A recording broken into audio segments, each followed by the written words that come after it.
You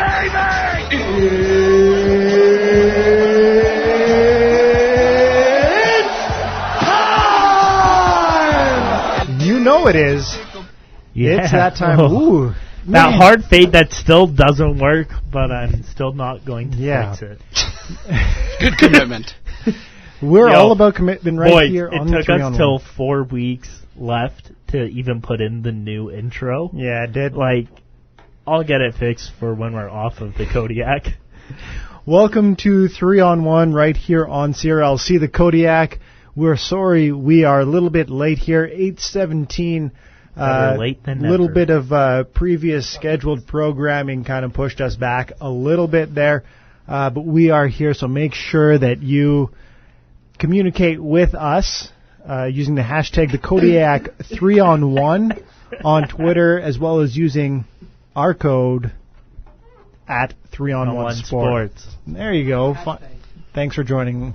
Thanks for joining in there, Perella. Well, sorry, I was talking to a good friend. I don't know why Cole wasn't talking. So look at these games, man. Humber lost today. I forgot because you're Cole. Okay, let's... Dude, I'm excited. A little bit of excitement there, yeah, I appreciate it, but Perella is... Thanks for that. Sorry, my microphone was all... What are you doing? I fixed the microphone. No, you didn't. You broke it first. First of all, no. Why don't you talk after you learn the facts, Steven?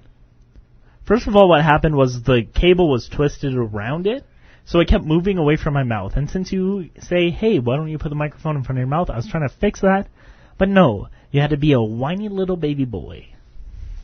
All right, I'll let you have your 2 cents. Thanks, baby boy. Let's get the show started. And Cole, do you want to break the news right now? Because we're going to jump right into CCAA National Basketball Championships. The most exciting basketball tournament that is happening today. I don't know if everyone would agree with you on that. What do you mean? Why not? What other tournament would be going on today? March Madness started today, so that might be the one. What are you talking about? Who cares about March Madness? Yeah, really? I've never heard of that before. I don't even know. What are they mad about? Did something go wrong? A lot of things Something always goes wrong. Yeah. Like us being late? Yeah, exactly. Sorry, Ray. But we thank you for tuning in. Hopefully, station manager Raymond Burgess will join us later in the show, but no, he's highly not. doubtful. You've been saying that ever since week 2. Yeah, I always even that week where he said, "Hey guys, I'm gonna call in." He didn't call in. Yeah, he didn't call in. He doesn't care about you. He doesn't care about us. No, he really doesn't. All right. Maybe one day. Let's move forward. Yeah, when we graduate, he's like, "Hey guys, I'd love to be a part of your show." Yeah. Hey. All right, Cole. So CCAA basketball going on, collegiate basketball. Big news coming out of the women's side. Women's side right now. Break it to us. The Nate Ooks, who did not look very good in the conference championships, just beat the first-ranked team. The ACAC tournament. The ACAC tournament just beat the number 1 ranked team in Canada, the Humber Hawks, 55-52. Wow. Now, if that is not an upset. But Nate was ranked. Nate what nationally, though? 8th. 8th? Oh. So they're not a bad team, but when we saw them... What we saw, they did not look good. Yeah, Lethbridge College hosted ACAC tournament conference championships at the beginning of March, and they did not look good at all, even after they lost their first game against Medicine Hat. The games after, they did not look strong. No, but how much of that was because they lost their first game, and they're like, it doesn't matter, we're still going to be playing in the championships. We can win the whole thing there. There's no point in us getting hurt, ironically, and getting overly tired when we're still going to the championships regardless. Well, they did come back and win their remaining games. Yeah. No, they didn't win bronze. No. Oh, because they were on 5th? They were on the consolation side. They ended up winning 5th place. But, watching them, there wasn't a lot of confidence on my side coming into nationals. I thought they were going to get destroyed every game. Yeah, because even after that, even the games that they played, they didn't look very confident in my eyes. I mean, they played better, but they just didn't come off where I was confident that they would be competitive in this tournament. But especially playing Humber first. Coming out and beating Humber, the number one ranked team in the country, who had it's huge. How many CCAA All-Canadians? They had the CCAA Conference or Player of the Year on their team, which was a little bit surprising that one of them got in instead of one of us. Well, yeah, Lethbridge College's Sunder West and Logan Monks didn't get the award because I think they were absolutely stellar all year and throughout CCAA Championships. And there's been a little bit of conversation that I've had with both the athletic director, Todd Coughlin, and everyone kind of in that department. They've never said it directly, but there's just been a lot of kind of feeling in the ACAC that they don't get a lot of respect because they're out west, and it's kind of a little bit of that Eastern bias. Well, how much of that is just because... Is it because of the institution, like, just not being a huge name in the college? In Lethbridge College? Yeah, Lethbridge College isn't a huge name regardless. Really? When you're looking at... When you go to schools and you're naming really basketball schools, right? You think of the U Sports schools first, right? Carleton and then you go to Nate and Hamburg, and people put State in that conversation. I don't know about women, though. I think the school is underrated as a whole when it comes to their sports. For women's, I think it's a little bit different because Brad Caron is the master scouter, and he's the guy. He's the man here, well, and people know who he is. He's the coach of the year for a reason, but it's still, as a whole, people always tend to forget about Lethbridge College. But when it comes, like, Cole makes a really good point there in bringing up Brad Caron because, seeing him last year, he was a great addition to this team a few years ago, bringing him back for a second stint. But watching him this year through the ACAC, it really seems that they brought him back strictly for recruiting process. Yeah. Getting players, the good players to come back. Purposes. Because, talking to all of their players and say, why Lethbridge? Why are you coming back here? I mean, you could have gone to so many other schools.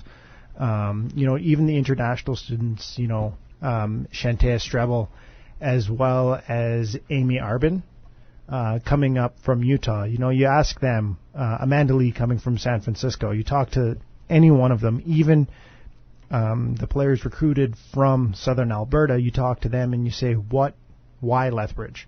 Yeah, that's Brad Caron's a big reason, if not the biggest, right? The only reason. Yep. Whenever I ask them, they always say how Brad much Caron. of that. Right. So he's the draw-in. It's not the college and their history that's a draw-in, which is why they don't get respected, is what I'm saying. But at the same time, they've also had a really good history.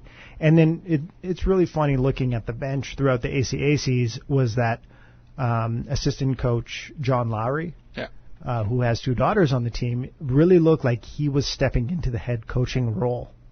Yeah, he was getting fired up. Yeah, he was the one kind of calling the plays, making sure that the strategy was set, everything on the floor was going right because of him, So it almost seemed like Brad Caron was here for recruiting purposes, to make sure the team is set, everyone here is happy. I mean, I'm not trying to knock him at all in saying that his strategy and game plan isn't the way that they're following, because when you look at practices, he's the guy. He's the guy pinpointing everything, running games. Games are a little different. You do see a lot of assistant coaches where they take over during the games, where practices and game plans before the game is where the head coach is. So I think that's kind of the thing too with Brad Caron. Yeah, I'm not trying to discredit Caron at all, because he's done absolutely fantastic work throughout the entire year, throughout his entire coaching career, even away from Lethbridge College. Yeah. But it's odd to see that someone with such a huge reputation throughout the ACAC, that the players on his team don't get as much recognition nationally. Yeah, because when they should. They're a great team. I mean, they destroyed this morning, so this afternoon, I guess. Yeah. What was the final score again, Cole? 99-44. Yeah. Not even close. No. And throughout the ACAC, they get a huge amount of support through the ACAC, but like when you look at it nationally, when you're I think the class that's of the ACAC, right? It's hard not to. When you're the best in a conference, yes, but then it's no different than being like Montreal's the best of the Atlantic Division. Right? That's how they see it out there. They don't see the ACAC as one of the strongest divisions, which the West usually isn't when it comes to sports in this country. The West isn't usually the best, but how much of us being the best, or I guess the women being the best in the ACAC is because it's the ACAC. And so maybe that might be why they're not getting as much respect, and that's how they didn't get all the awards that you would think that they should have won. I only kind of bring that up nationally because I think that a lot of their players, especially watching them through the ACAC, and even their first game at Nationals, is that this team is so well put together and legit.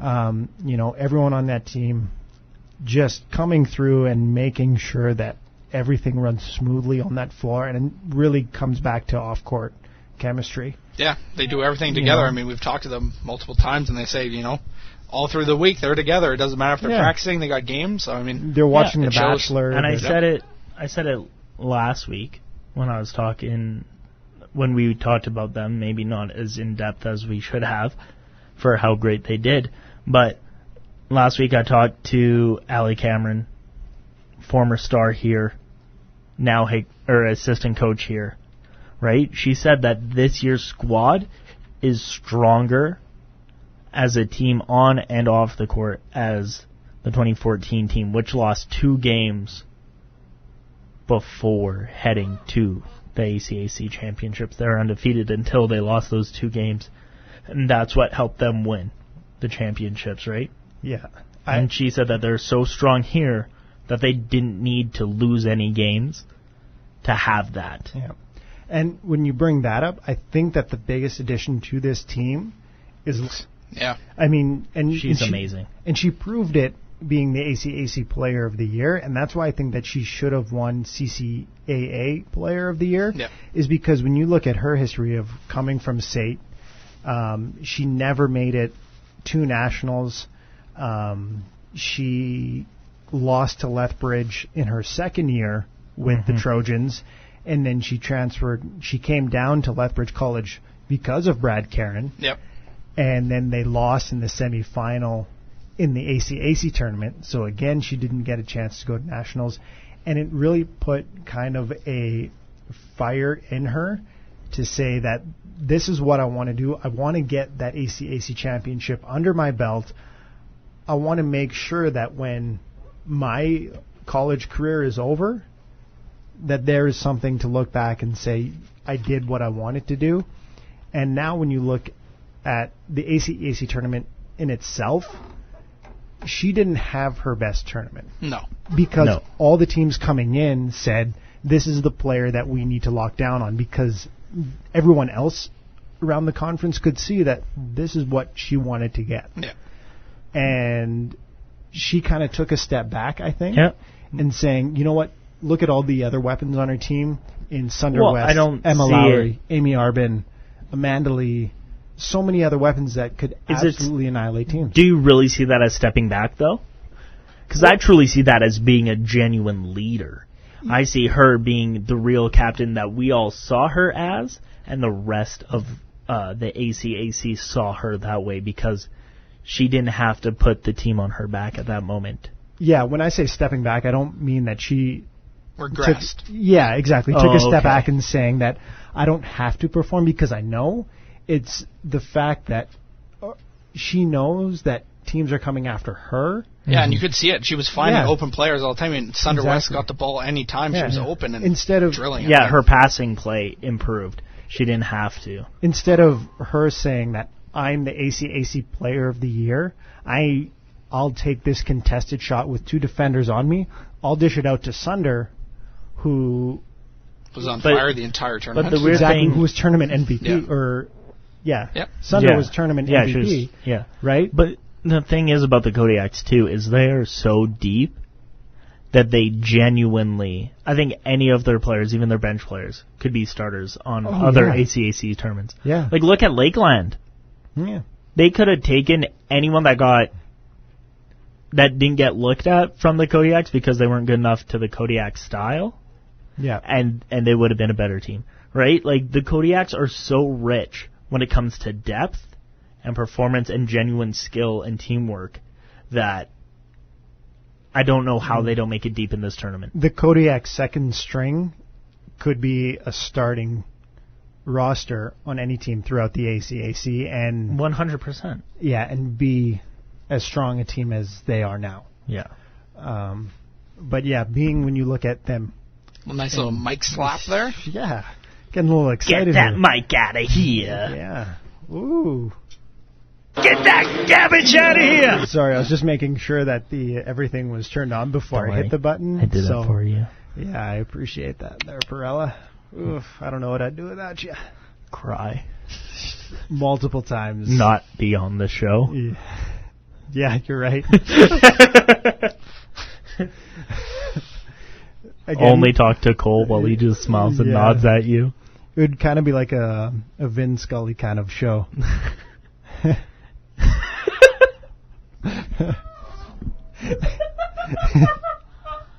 That's funny that I said that and he doesn't come back and respond. Because it's not funny. Like, that wasn't funny. Right. Vin Scully's the best. Mute him. Mute him. I don't have to. Mute. Because he doesn't talk. Good one. But in the sense of the Kodiaks women's team and their national pursuit right now, I have even Nate upsetting Humber right now. I still don't think the biggest news. I don't think that Nate will take down Lethbridge. No, it just made the road easier for Lethbridge. You would think, anyways. Well, you never know. Nate could get on a hot streak. That's something that could do it, right? The only difficulty that I see Lethbridge facing if they come encounter with Nate, who does Nate play next? Will it be Lethbridge? No. They play whoever's going to win between Holland and Dawson, which they're playing right now. Dawson's Creek? Dawson Blues. I don't want to wait for our lives to be over. Thank you, Steven. I kind of had to there. You 100% had to. If Lethbridge does face Nate, the only disadvantage on Lethbridge's side is Tori Hill. The forward on Nate. She is an absolute force. Is that the one that cut her face open on the floor? Yeah. Yo, she's strong. Yo. Yeah. Legit. Like. Yeah. She's big. She's strong. She'll throw some bows. Oh, throws bones, dude. Like. Yeah. So, and that's the only... She has the elbows like McGregor. Yeah. Like. Yeah. Sure.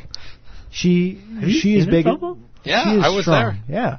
She's strong, and the only other person down low in the post that could maybe beat her would be Emma Lowry, and that's Lethbridge's best player underneath. And the only way that she would get around her is with her speed and agility. But she could. And I wouldn't doubt it. She could, but Hill, again, is just so big and so strong that it could be a really big challenge for Lowry. Yeah, but I feel like... Yeah, I don't think but I think at this game point... I see it more her trying to get at Emma than Emma trying to figure out how to deal with her at this point. That's especially true. With the way that they clean swept their whole season thus far. Yeah. They've been unstoppable. And I mean, we could talk and praise about the Kodiak's women probably for the next 3 hours. So the cows come home. Until national championships is probably done. Yeah, and they come back. Until the banner comes home. Yeah, exactly. But we'll head into kind of our first break. Kind of. You know, second break. I mean, being that we were kind of late to the show, but make sure you guys... Sorry. No, it's not your fault. make sure you tweet us using the hashtag the Kodiak 3on1 and at 3on1 Sports. Hey, Cole, how's Austin, Matthew? Ooh, good sound up there. I like that. Yeah. Welcome back to 3on1. You're listening to 3on1 right here on CRLC, the Kodiak. I'm Steve Cito along with Cole Parkinson and Matthew Perella. Wow. I don't want to say anything because I feel like you might mimic it. I might try. All right, so we spent the last break talking about the women's Kodiaks. Cole, do you want to talk about the men's Kodiaks basketball team that is also representing us out in PEI? You were going strong there. I was. On the impersonation, but right at the end, you tailed off. Sorry, I pulled a little bit into Gary Cito. Yeah. Steve's twin brother. Sato, yeah. How is Gary doing? He's doing good. When's the next trip out to Lethbridge going to happen? I think he might make it back for Kaleidoscope. Kaleidoscope, okay. Yeah. I hope he makes it there before then. Yeah, though. Gary. Maybe the Thursday before? He might be there. Yeah, he might come back. He's just trying to figure out flights, but he will be back for sure for Kaleidoscope. So make sure, if you want to meet Gary, come and meet him, see him, talk to him. Make sure you buy your tickets for Kaleidoscope. Yeah. There's a little self-plug there. But Perella was... Are you guys going to Kaleidoscope? I am. Yeah. Oh. You were correct there, Perella, in what we're going to transition to into... Speaking of flights. Great transition. We were not on, of course. We're still here. Why you got to bring that up, man? We're live on air. I was trying to get around that, but now you got to... Because I want to get you fired up for this next Steve, segment. can you hit record, please? Yeah, sure. We're just trying something new for you guys. Yeah. We're doing... Why are you bad at this? I hit it and nothing happened, and then now it's happening. Never say that again. It's happening. Happening. So right. The men's basketball team. The men's basketball team taking part in CCAA Men's Basketball National Championships out in Prince Edward Island, hosted by Holland College. Who lost to Nate in the women's? No. What? Different Holland? Nope, Humber. That was Humber. Did you just That's in Ontario. yourself? I shushed you. You want to just talk now? I think you just yourself. Oh, we'll play back later. But the men taking part in nationals out east. Cole, do you want to fill us in on how the men did today? Close game. Came right down to the wire. On CCAA Championships. 86-84 with the loss. It was very close, though. Perella, you just ruined it. He was on a groove, and then you just interrupted. I made a bumper on the fly. It didn't work. State also lost to host Holland. Whoa, what? Yep. Wow. So possibility they face each other in the bronze if they both win their next game. What was the final in the SAIT game? 113-103 for the Holland Hurricanes. Wow, high scoring game. Yep. I mean, SAIT is a really good team. High powered offense. Yep. They'll come at you. I mean, for a team to go toe and toe with SAIT, I feel like they kind of have a little bit of an upper hand because SAIT is high-powered, and they come at you. Yeah, they're a good team. If you make a big play, they come right back down the floor, and they put it to you. Yeah, I'm surprised they lost, to be honest. But I guess host team, they had a little bit of an advantage. But host team, fourth in the country. Yeah, no slouch either. Yeah. I'm sure that was a really good game. Yeah, I'm kind of a little upset we missed that one. Yeah. But Lethbridge, unfortunately, is out of the A side of the national tournament. B side. Losing to the champions from Laval, Quebec, Montreal. Yep. That was good. That was really good. Nailed it. Sure. Kodiak's back in action tomorrow. Yeah. 1 p.m. 1 p.m. First game of the day. First game. That's going to be tough for them. Watching that game this afternoon between the Kodiaks and the Nomads, I feel that the Kodiaks let that one slip away. Yeah. They were leading for a lot of the game. And they had a little blip there in their mental game, and it cost them the actual game. For what it was, the Kodiaks needed to do better inside the paint. Yeah. Lots of missed shots down there. For how many layups they missed was absolutely astounding. Yeah.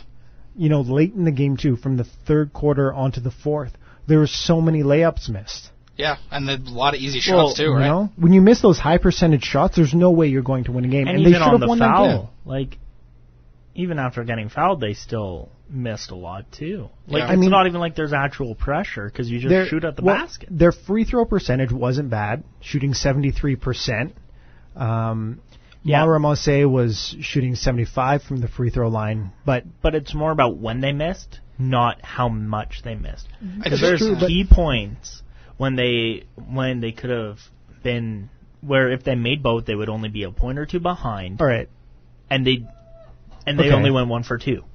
Okay, but at the same time, when you look at points in the paint throughout the entire game, Mauro Monsé won 46-40 on points in the paint. Yeah, but it doesn't.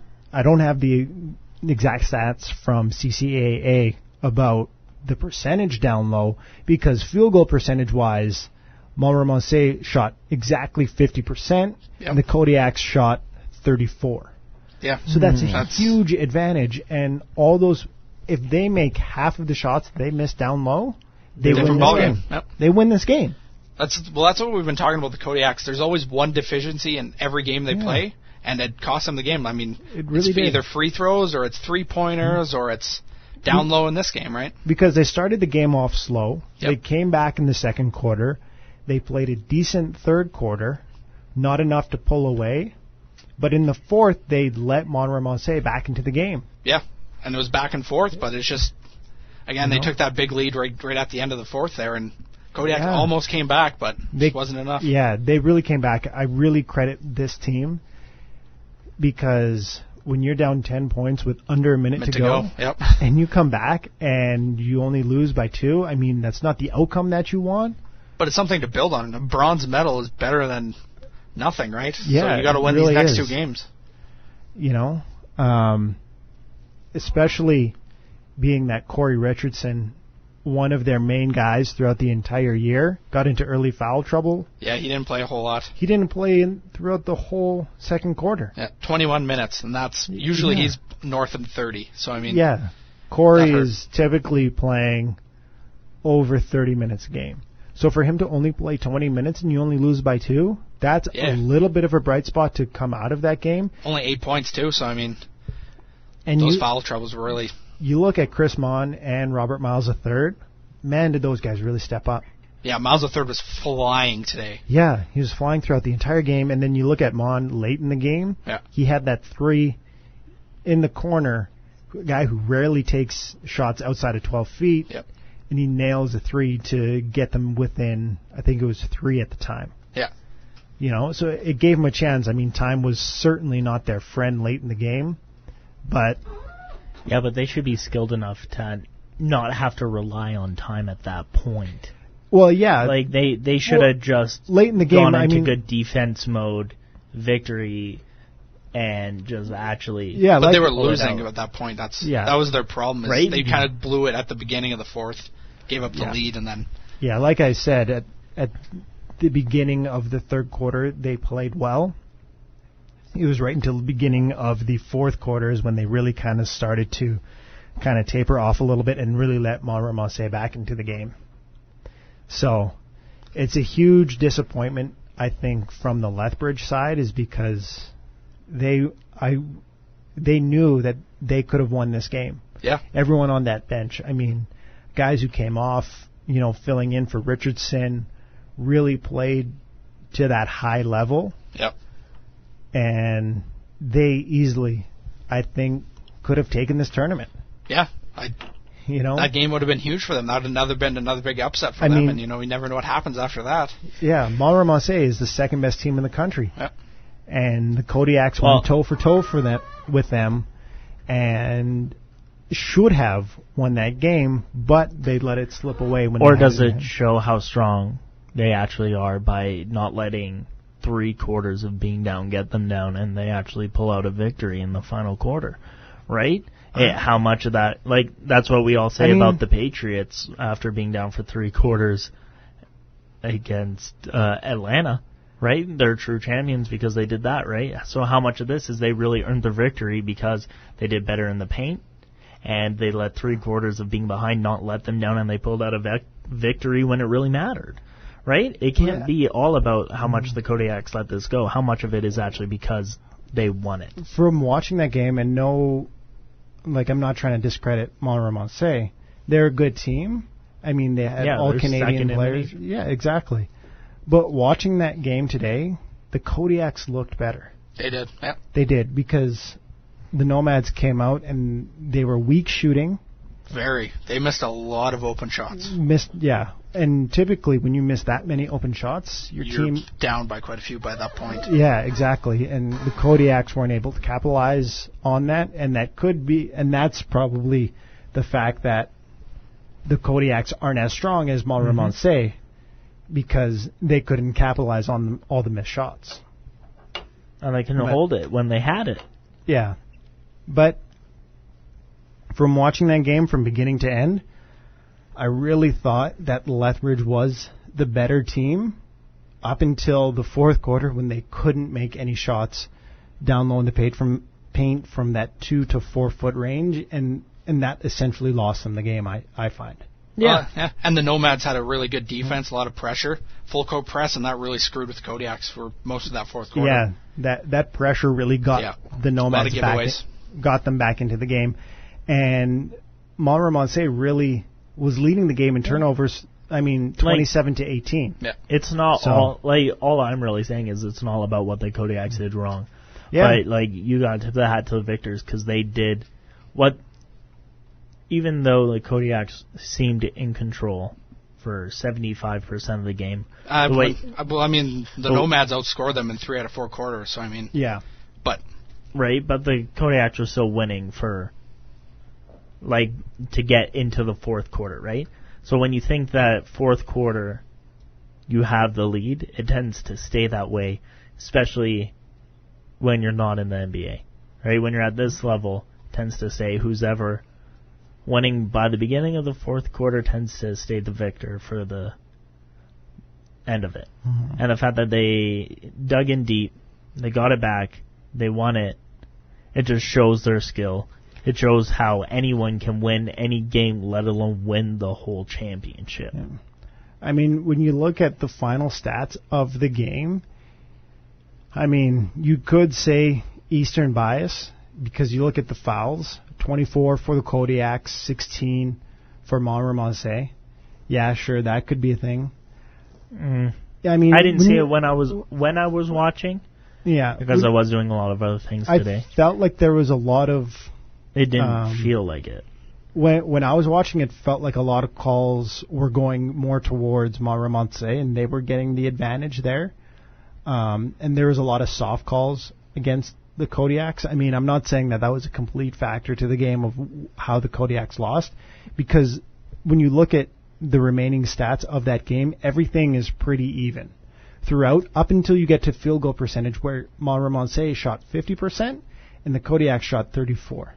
So if they make half of their points in the paint down low, that brings them up to 40%, and they're into this times game. In the fourth where, say, there was 3 minutes left when the third had a foul, right? He shot 50%, like he missed the last one. But if he didn't miss the last one on the line there, they only would have been down by 2. Right? But then go down another basket, all of a sudden, instead of only being down by 2, they're now down by 5 again. You know what I mean? Yeah, that was... I don't think that was the main factor into them losing. No, but it's a huge part of when they missed. It was a huge miss. It was, and that was kind of an issue throughout the Kodiaks throughout the entire season. Yeah. And I agree with you 100%. And they've never been strong on the line all season. Yeah, through the beginning of the year, they were terrible on the free throw line, and they really improved on it late in the season, but I think it really came back to haunt them That is the worst boomerang for them to have, and it's the worst time for it to happen. The boomerang or boomerang? I said boomerang. Okay, it sounded like boomerang. Did it sound like boomerang? Well, fix your hearing aid. Sorry, 1 second. Adjusted it a bit.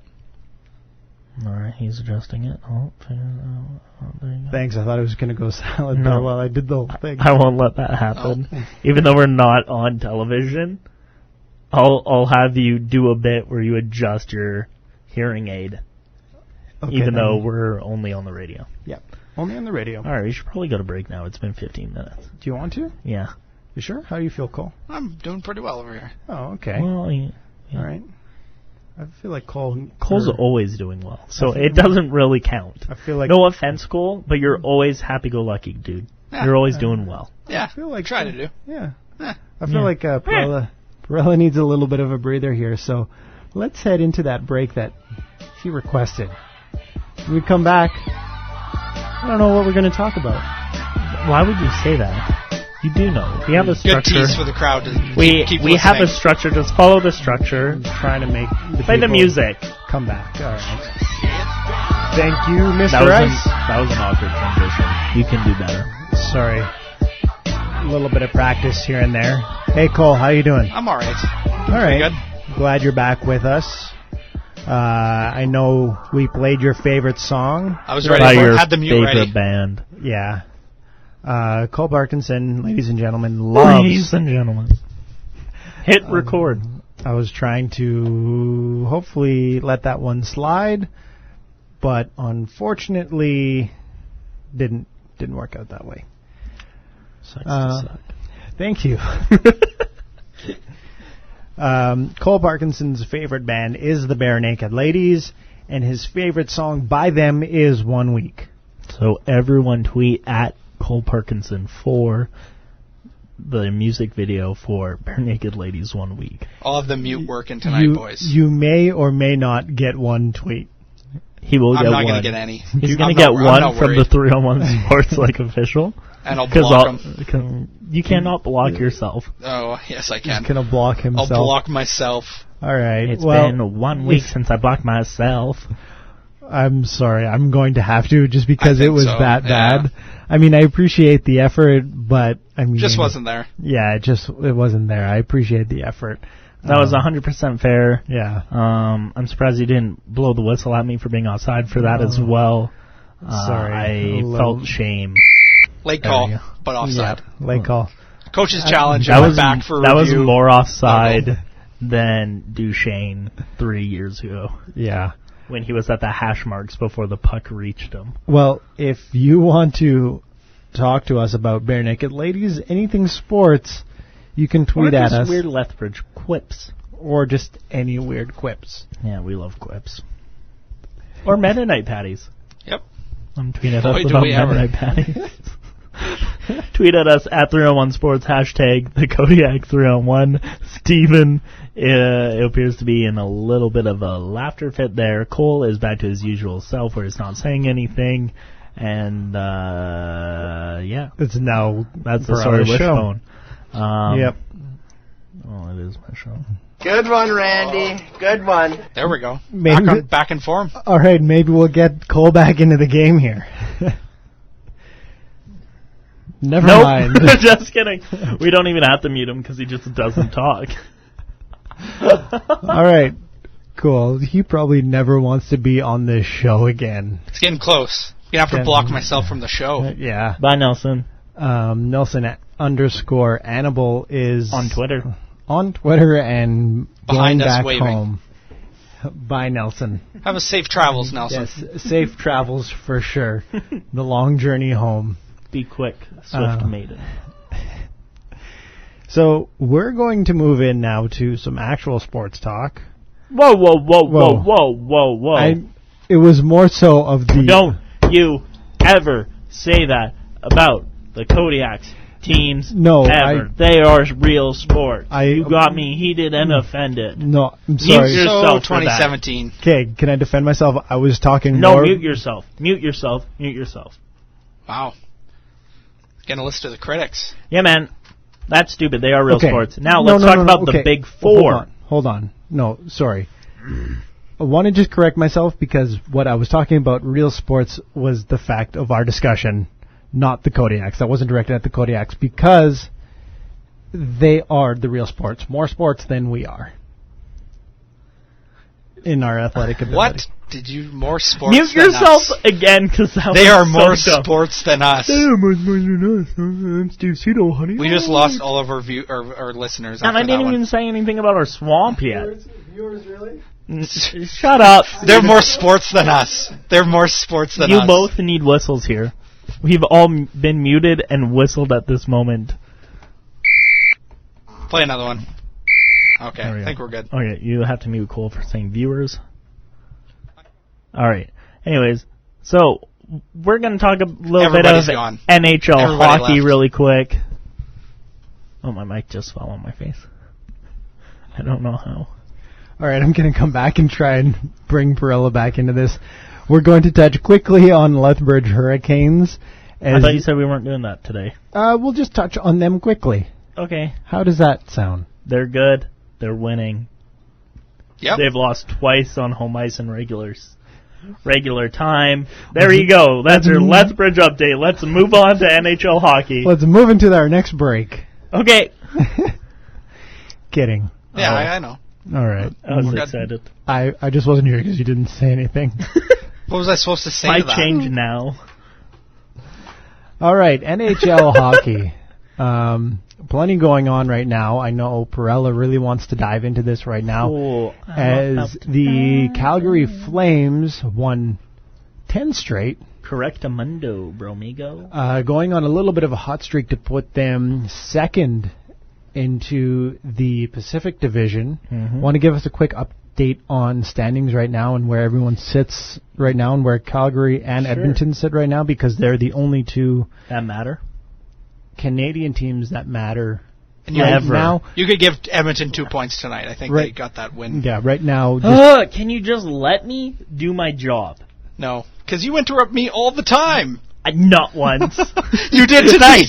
What do you mean? Matthew. Please, I'm going to let you finish. Please let Cole speak. It doesn't happen often. Oh, sorry. Oh, I was done. I was just saying, you interrupt me all the time. That's all I needed to say. Continue. I make one joke, and he gets offended and shuts up for the rest of the show. You might as well just drive home to Coaldale. I'm thinking about it. Oh, I bet you are just having to get some more patties, eh, buddy? Oh, might have to. Oh. I can smell the other one from here. Dude, so good. Anyways, right now, Chicago, then Minnesota, and Nashville are the top three in the Central Division, what used to be the best division in hockey. Now, in my opinion, is the second best because the Metropolitan has really surpassed them. Yeah, and really quickly. Anyways, San Jose first in the Pacific, Anaheim second with their victory last night. Specific division. Yep. It's very specific of a division. Yeah. Calgary is in third with 70 games played, 39 wins. 27 losses, 4 overtime losses with a total of 82 points. But when the Edmonton game is over, they will be swapping down into the first wild card spot. Sorry. Something happened with my throat. I tried to talk and it wouldn't let me. Weird. Okay. Yeah, so Colorado is still very bad. But Edmonton right now at the beginning of the third is leading over Boston 7-4. They were leading 7-3 at a point in the second, but I still think it, regardless, Tuukka Rask sucked so bad that there is no way for Boston to come out with a victory. St. Louis is in the second wildcard spot right now with 77 points. LA's kind of close, but it's more determining of where 1, 2, 3 falls in the Pacific Division. Real specific on the Pacific. Really? Yeah. Did you like that? Should I do my East standings now? Or no? Do we want to talk East? There's nobody Washington, really Columbus, Pittsburgh, Montreal, Ottawa, Boston, and then wild card is Rangers and Toronto. Toronto. That's it. That's the story, Wishbone. All right. I've got a couple questions here for you guys. All right. I got a couple answers for you. All right. Thank you. You're welcome. Thanks, Perella. Cole, do you have anything to spout? Yeah, I'm waiting for this question. All right, you said you had questions, and then you just were like, What do you want from me? Okay. I can't read your mind. Why not? All right. First question. Edmonton, they're currently sitting in the first wild card spot. They could move into the top division. They will move. By the time that the season ends, they may move, could possibly move right back into the either 1, 2, or 3 in the Pacific Division. Do you think that it's better for them to sit in that wild card spot and kind of play the underdog role the way that they have been playing the entire year, as well as they have kind of exceeding expectations throughout the entire league, probably including their own fan base of how high they are up? But do you think that it's better for them to kind of sit in that wild card spot and play the underdog role for how young they are, or is it better for them to sit higher in that Pacific Division and come out kind of guns blazing? First of all, no one is taking San Jose's spot on top of the division. Like, there's no way. Okay, yeah. Or sitting in 2-3 there. All right, so it really depends how they do against LA with sitting in 2 or 3 or wild card 1. I don't really see them as underdogs because for the last 10 years we've been saying they're better than the team before they should be making the playoffs. So it's been 10 years of that, so it's about time that they actually did that. Welcome to my life. Right. The Leafs were different because they actually had bad squads. Yeah. And never really picked first overall, where Edmonton has had, 4 number 1 picks? Yeah. Right? Yep. So, and they got a real goalie with Talbot last year, and he just looked a little bit shaky, so everyone's like, oh, Talbot will be better. This will be better. They know their system better. Oh, look, they got a defenseman in Larson. And an actual coach. Yeah. Right? And probably one of the best players in the league, if not the best. So, I mean. Right? Not the biggest name draw right now, because I believe it's still Crosby is the biggest name draw. Agree. As much as I think Ovechkin's better than Crosby, McDavid is 1 or 2 and best in the league. Yeah, I agree. But at the same time, I think it's better for them to be second because then they will have home ice for the first round. Yeah. And that will help them because they're home, because the energy in their new arena with their fan base that has been wanting this for so long, it's going to drive them, and I think it can help them win a round. And kind of give that 06-07 kind of feel. Yeah. Okay. And especially, it's better for them if Calgary's 3 if they're 2, because having that extra game at home is going to help them, regardless. Mm-hmm. Yep, for sure. And a team like Anaheim or Minnesota, Chicago, or San Jose, if they're in the wild card or third, is none of those teams, when it's your first year in the playoffs, is a team you want to be up against.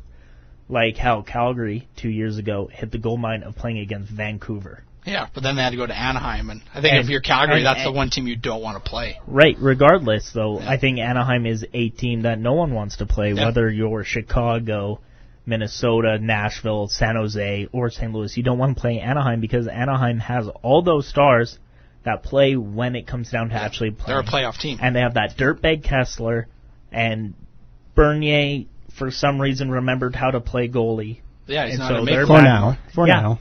Right, until Gibson comes back, and then he'll be like, I don't know how to stop a beach ball. And it's going to be, they're a hard team to play against, especially when their best players are the best at this time.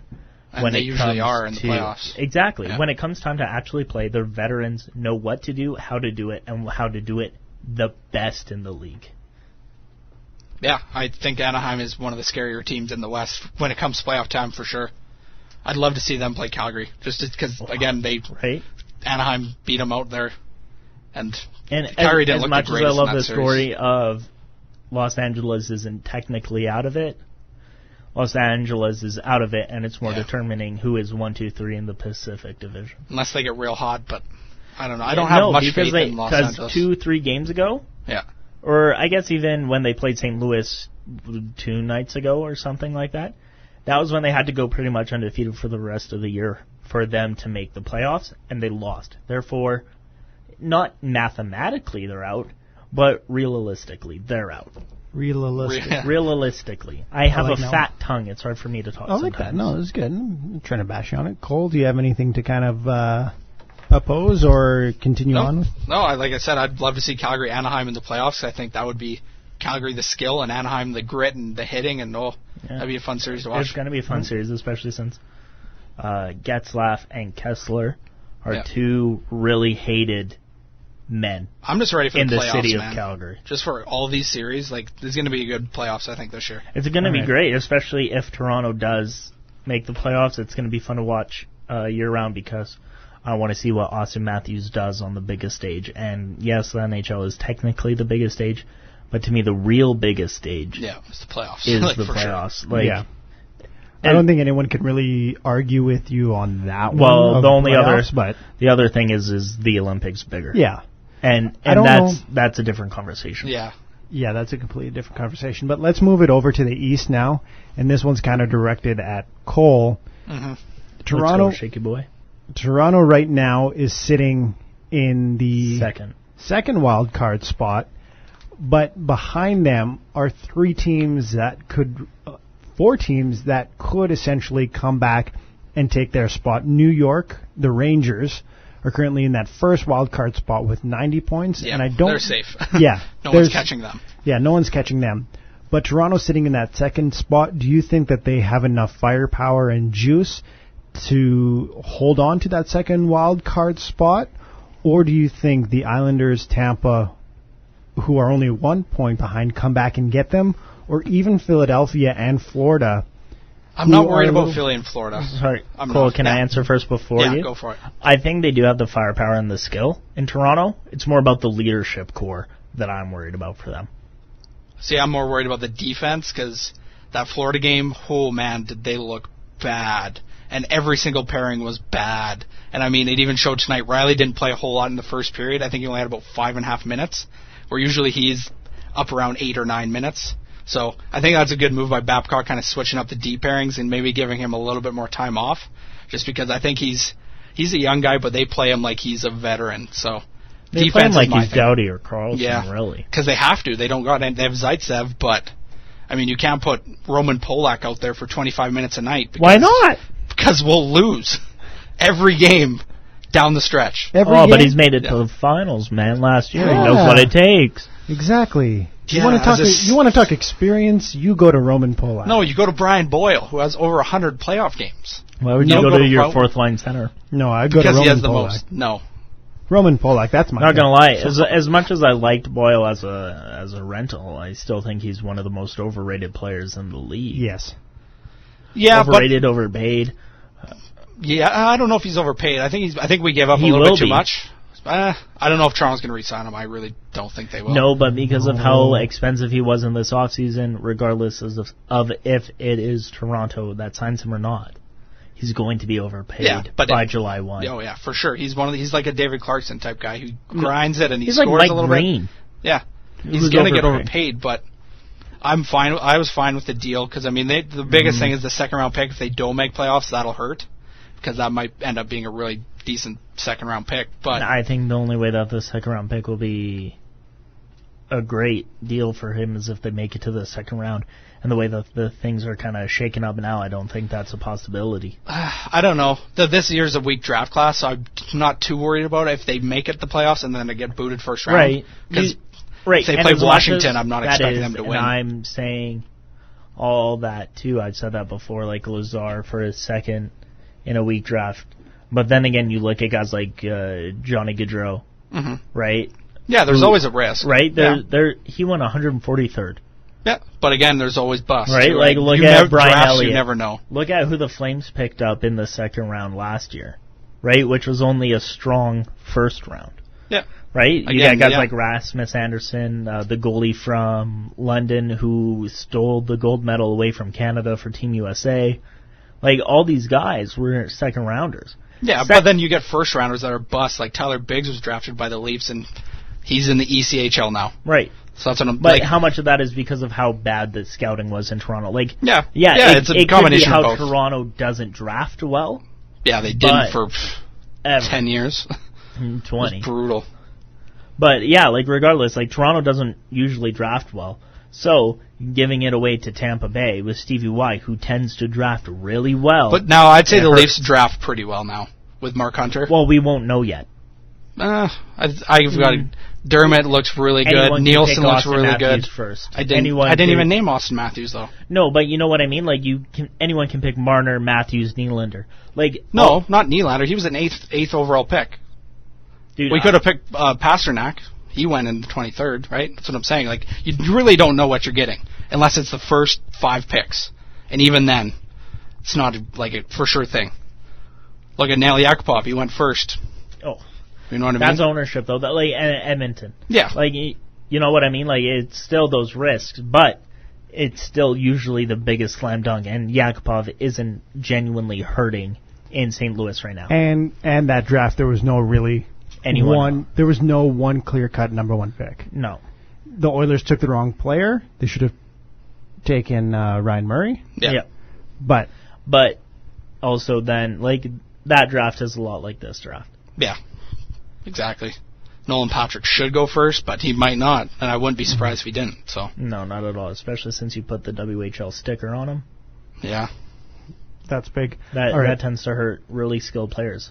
Couple of bonus questions here. Yes, sir. Before we go into our next break, Toronto right now, if they do make the playoffs, do you think that they'll have enough energy to even compete in the first round? When you look at all the teams right now sitting above them, everyone is pretty far ahead of them. So in order to stay ahead of New York and Tampa Bay, are they going to have enough energy, even though they have young guys, will they have enough energy to even compete and make it through to the second round? Yeah, I think they do. I mean, again, they're a young team, and they usually fly. Like, there's not a lot of games you look and you say they're slow. They're lacking in defensive pressure and just defensive coverage overall, and sometimes you get weak goaling, bad bounces, whatever you want to call it. But I'm not worried about the energy. I'm more worried about how the other teams are going to perform, because New York and Tampa Bay have been really hot. And, I mean, Tampa Bay lost to Toronto tonight, which was huge for the Leafs, but you're not playing Tampa Bay every game. So. Yeah, but when you get into that 7-game series, that's a whole nother story. Oh, yeah. Yeah, for sure. Not a lot of those guys have playoff experience, but again, I'd never expected them to be even this close to making playoffs this year. So if they make playoffs and surprise in the first round, that's great. Yeah, but if they make playoffs, they're not beating Washington. George Foreman guaranteed. No, probably not. And where they're sitting now, that's who they're playing. Yeah. But again, I said there's no way they were going to make playoffs at the beginning of the year. And unless Carey Price is hurt, they're not beating Montreal if they I'd way rather Montreal.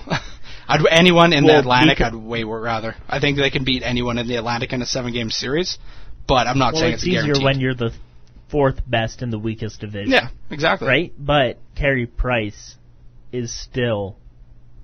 But he's looked pretty average at times this year, so I mean, again, it's a 7-game series. If he's average for 2 games... what's his record against Toronto? Yeah, I'm not saying that. I'm just saying... what's his record in the playoffs? He's one of those guys, too. Yeah, for sure. But again, playoffs are a whole different animal, man. I'm not saying Toronto's going to win, because I don't think they will. But he could have 4 bad games and they could lose. Like, they haven't won the Cup, so you can't say, like, there's a good but you know what I mean? win. Like, it's not like they're playing Ottawa or Boston, where Carey Price tends to crumple. He's playing Toronto, where he tends to do a lot better, and he's a lot sharper against. Oh, yeah, for sure. And like, he'll have 7 bad games in a row. He gets better. Yeah.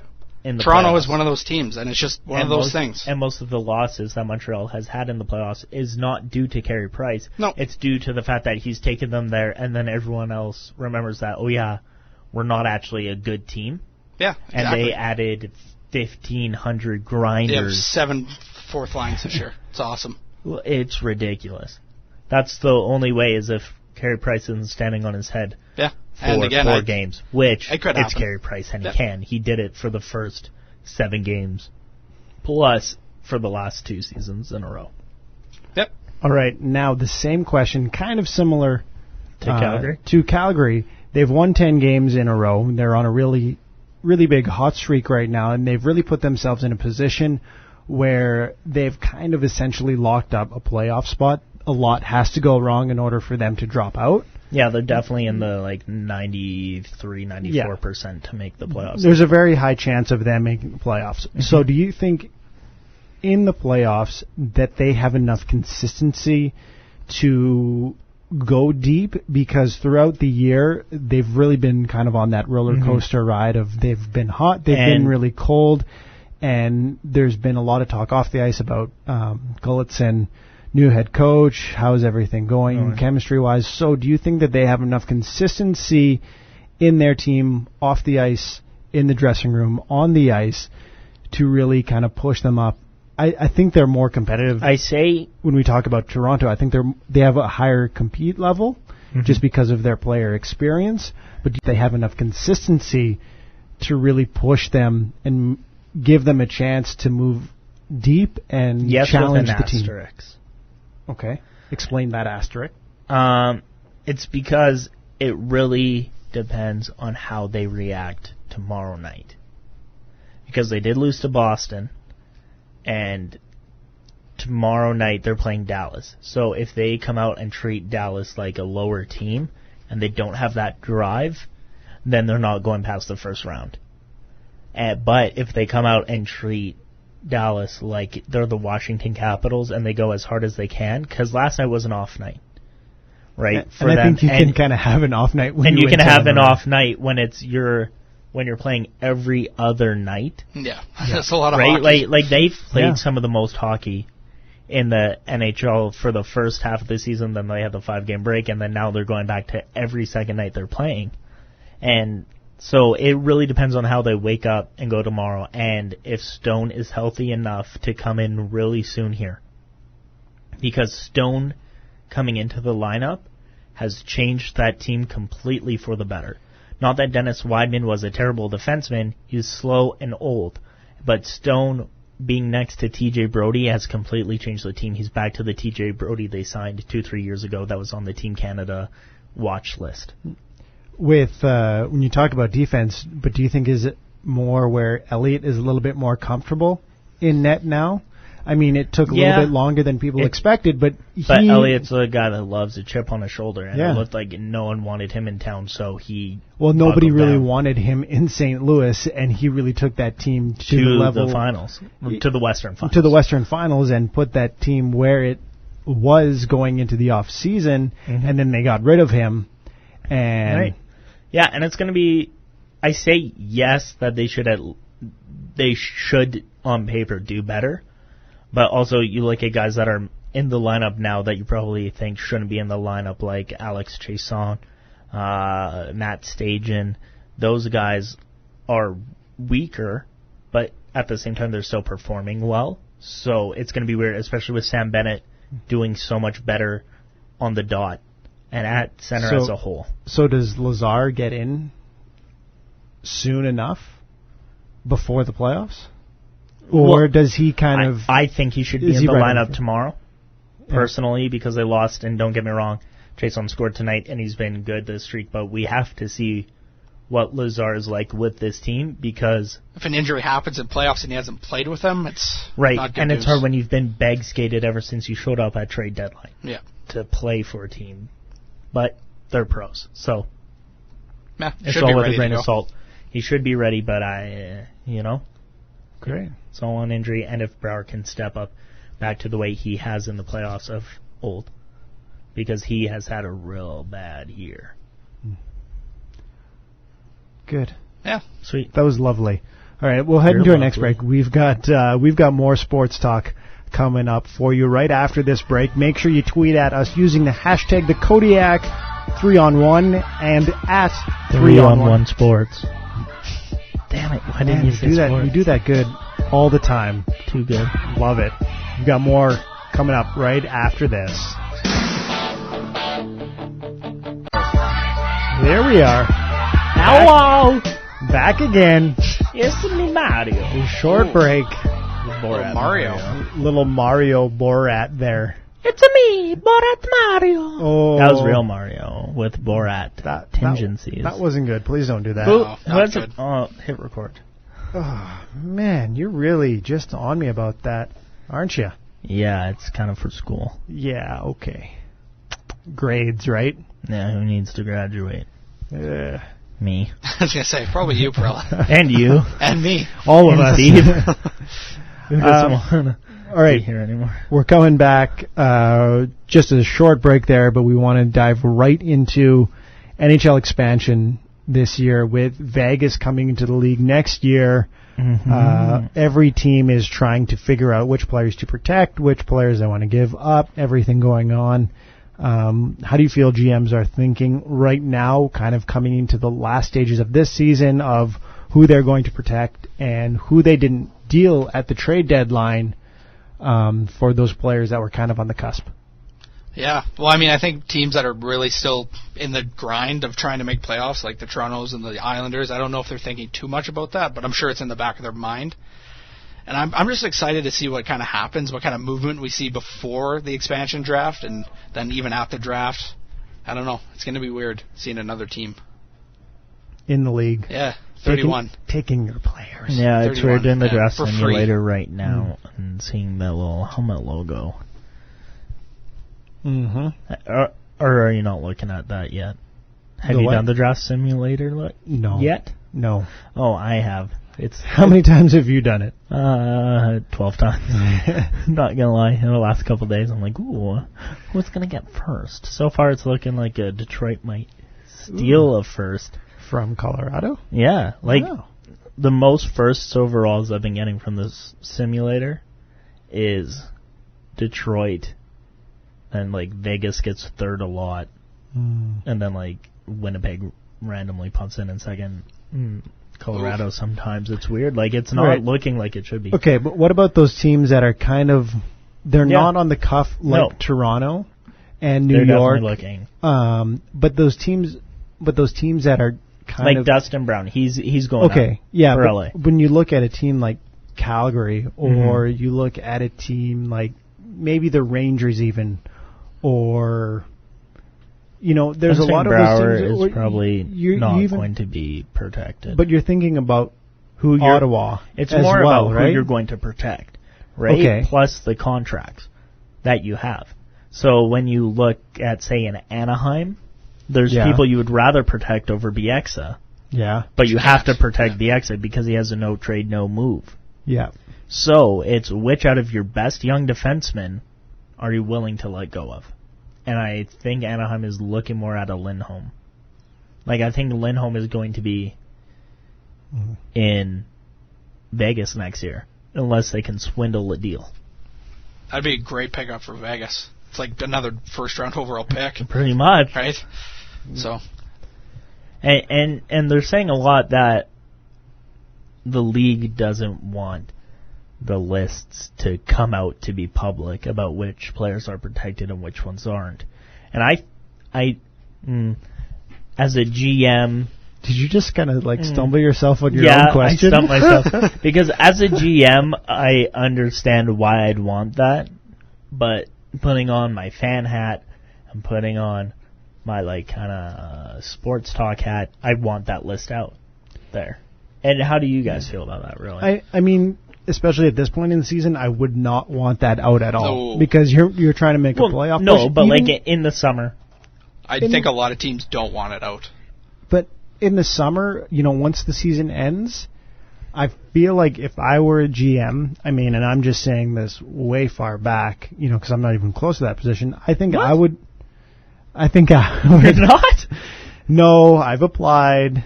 No one's called me back yet. Have you at least applied for Athabasca to get your diploma in general managing? No.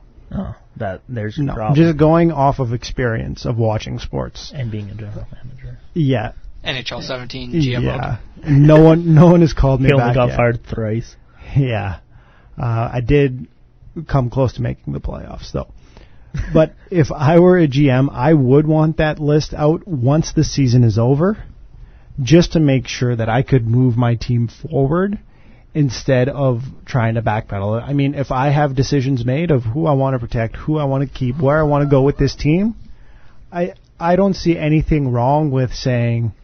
You don't think it hurt the locker room? You don't think it hurt your boys and the relationship that you have? No. Because, say, you're Calgary. Right? You spent a lot of money. July 1, you got Troy Brouwer. Right? He doesn't perform well, but he's got an A. All that. He's building a house out there. and you put him up for that, and you don't think that will make a veteran like that, a Stanley Cup champion like that, upset? If you don't think that will make him hold on, not trust the organization? Hold on. No, I'm going to go back a little bit to where he's building a house. I don't care if you're building a house. If I'm a GM... That was a side fact. He signed there and he was building a house before. It's just he's building roots. He trusted you.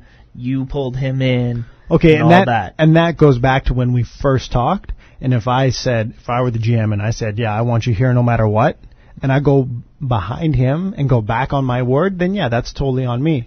But then you look at the young core, and you can only protect a certain amount of guys, and who are you letting go? Because you're not letting go of Monahan, Gaudreau,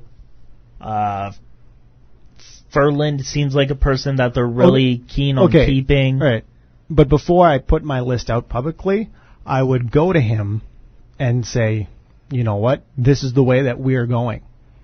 I'm not going to sit here and try and work to your feelings before I try and make this team better. So much time grooming. Either you groomed that player, whether it was on July 1st to get them there for many years, or it was the drafting, developing process. People are attached now. We talked about that last week. Yeah. People get attached now, and it's all about that. But then you look at someone like Edwin Encarnacion, right?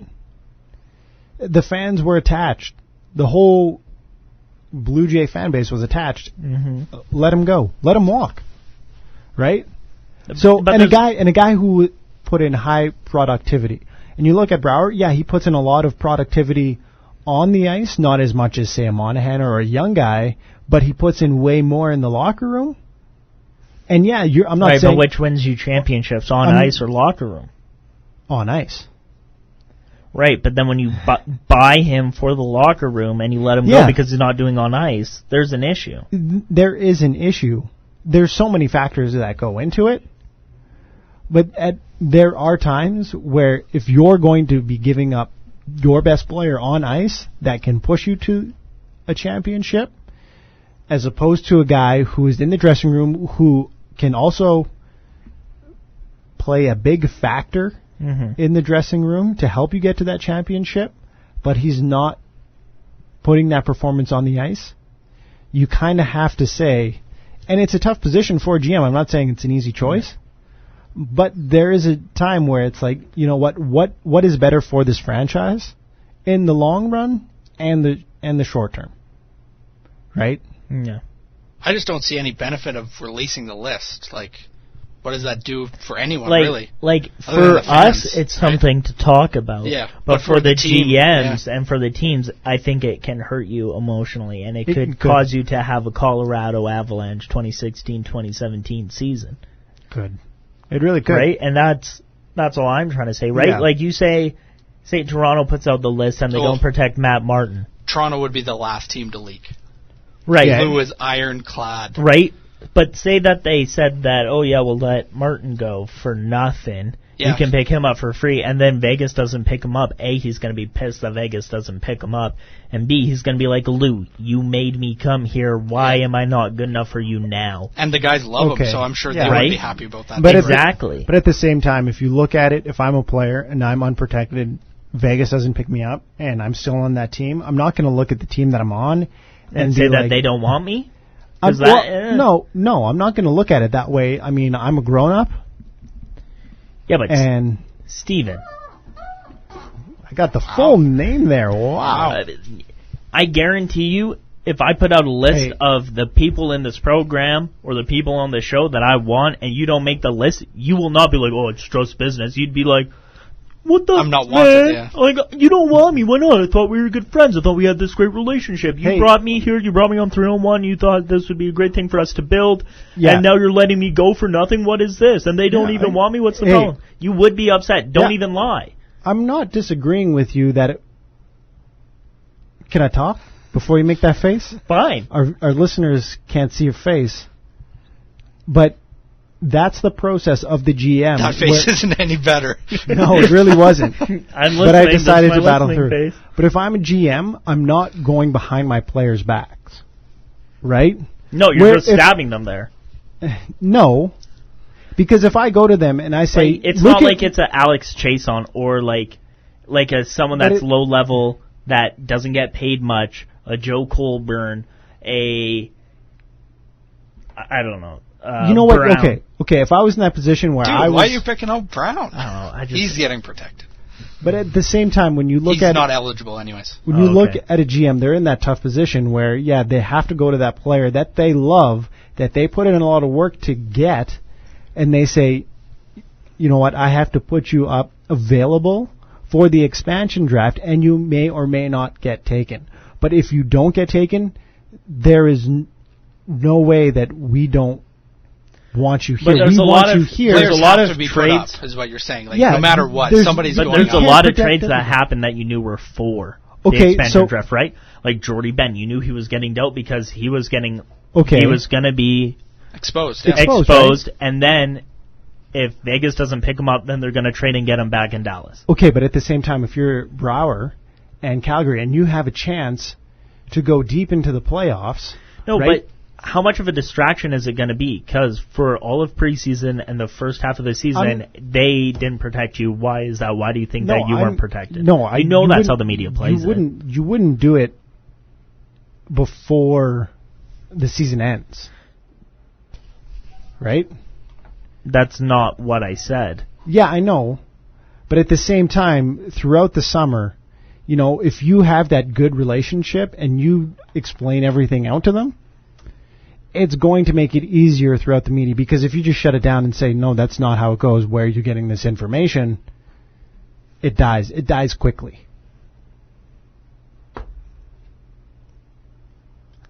No. I rest my case. No. We're going to our next break because we have lots to talk about and we are running short on time. Okay. We'll talk basketball after this. Hoops. All right, another short break for you guys. You are listening to 3-on-1. Make sure that you give us a quick tweet using the hashtag the Kodiak 3-on-1, or you can come directly at us using at 3-on-1 Sports. Or a phone call. You can call 403-320-3394. Yeah. We've been waiting on a phone call all night. Nothing. Not listening. We know it. No. Thanks, Ray. Thought you were maybe coming. One day. I think one day he's gonna pop in. I doubt it. One day. I doubt it. He got a new blender. It's taking up all his free time. Smoothies, margaritas, soups. So many things you can do with a blender. Lots. Yeah. Busy guy. Especially putting in long days here at the college. Well, of course. You can't blame him. Talking about Alberta Standard Time, all that kind of stuff. He was really heated about that today, wasn't he? Not a fan of moving the time change. No, he really wasn't. That's fine with me. It's... I don't like it either, but whatever. What can you do? Let's move into basketball.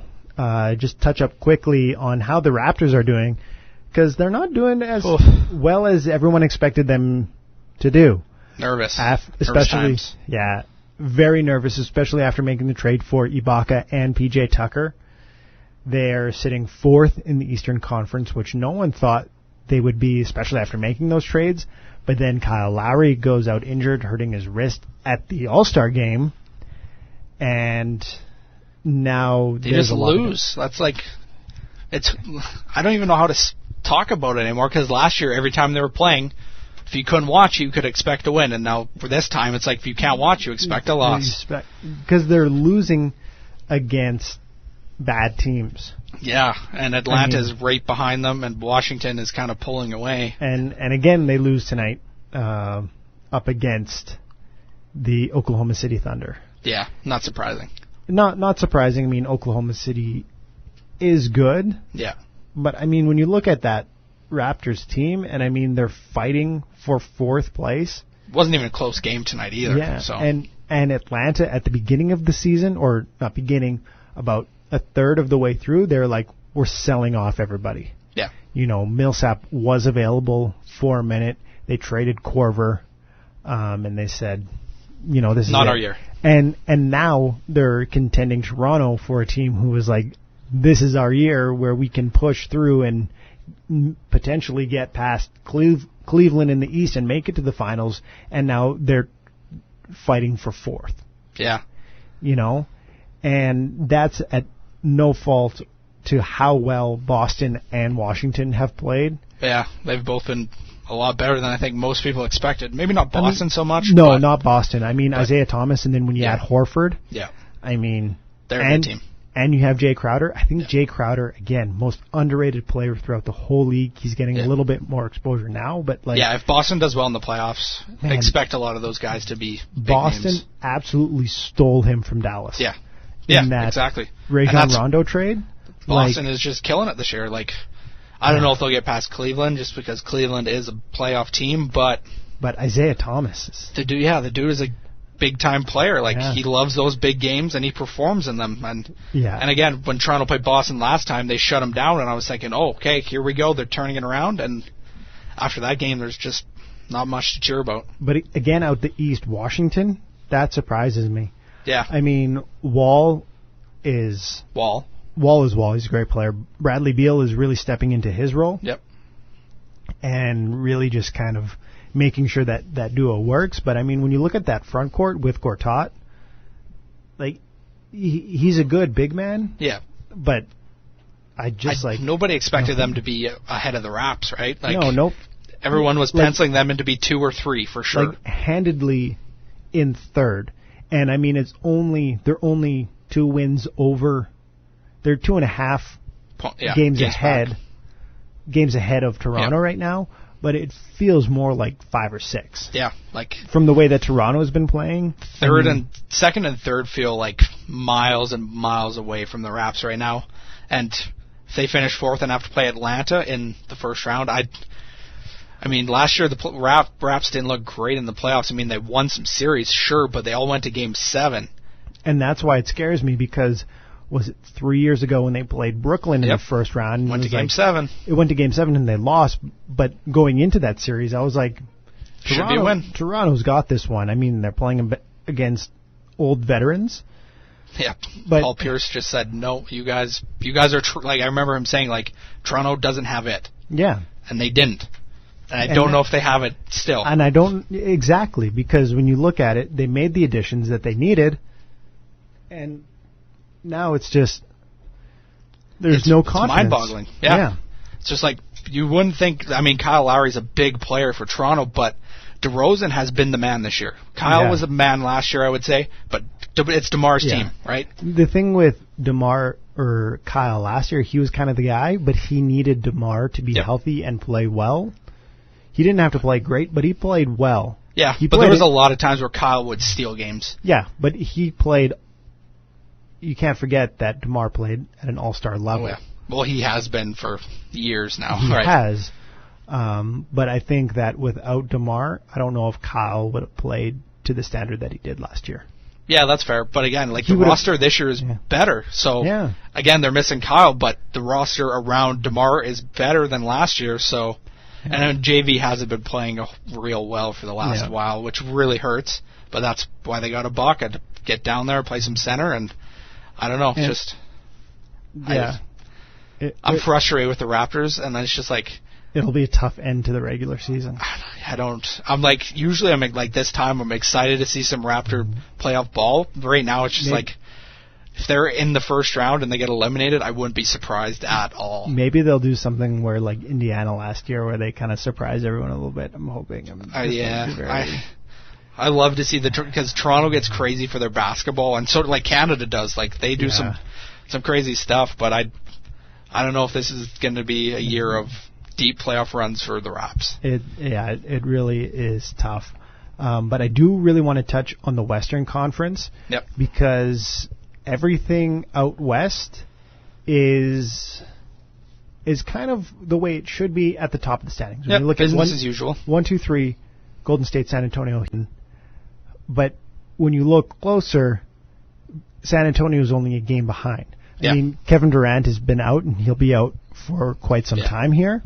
But like San Antonio, how amazing or how astounding would that be if San Antonio takes over Golden State for number 1 in the West? I mean, yeah, San Antonio is such a good team. I don't know if it's like mind-boggling or like super surprising, but I think it's a little bit mind-boggling to me because when you look at their roster and how where it stacks up against Golden State. Well, you look at Golden State; they have all-stars all across their starting lineup. Their bench has gotten weaker, but it's still strong. Yeah. But then when you look at San Antonio, I've never really been a big San Antonio fan, but Tim Duncan's gone. Yeah. And even in his last couple of years, he didn't really play much of a factor. Tim Duncan. Yeah, he wasn't Tim Duncan of old, of being the big fundamental. But then you look at Tony Parker and Manu Ginobili, they haven't really played a huge role. Yeah. It's just one of those teams that they just go out there and play. And it's kind of like they're phasing out how Tim Duncan kind of phased out, and then Kawhi and LaMarcus Aldridge and Patty Mills, Danny Green. They always have somebody to replace, right? Right? Yeah. So I think that would be massive for them to take over Golden State, especially how well Golden State has played over the last couple of years. Yeah. So for them to take over, and if they're the number one seed, I think that'll be huge. You know. Yeah, a little bit of a shakeup. Yeah. Like at the beginning of the year, I think everyone was saying, hand it over to Golden State already. It's over. And it's not over yet. But then the biggest thing out of the West, and you can fault me because I haven't really paid as much attention to basketball throughout the last few weeks or even few months. But look at who's in that fourth seed. Yeah, the Jazz. Utah. Yeah. I mean, you called it at the beginning of the year. You said they're probably going to be a playoff team, and there they are. Yeah, Utah has really turned it around.